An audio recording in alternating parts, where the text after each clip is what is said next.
So, ito ang sangkap ng aking sinigang na bangus. Siyempre, isda, at luya, siling green, sibuyas, at lalagyan natin ng konting magic sarap.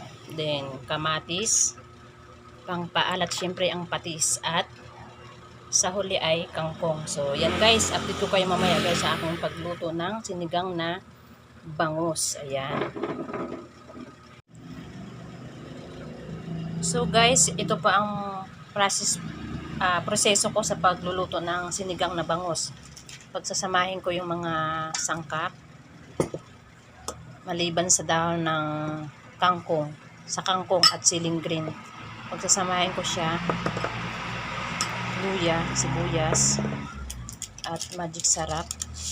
Yan, magic sarap. Tapos patis. Yan, patis guys. Tapos haluin natin siya.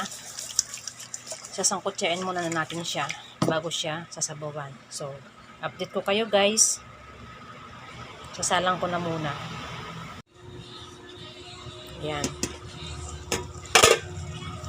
Ayan. Okay na yung kanyang isda. So, ngayon guys, lalagyan na natin siya ng sabaw. Ganun po ako magluto ng sinigang na bangus. Ayan. Kailangan maraming sabaw para masarap. So ngayon guys, tatakpan muna natin siya ulit para pakuluin.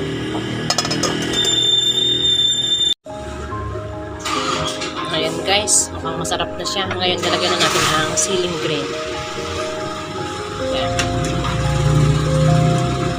Haba yung siling green kaya inatik. Tapos ilalagay na natin yung kangkong.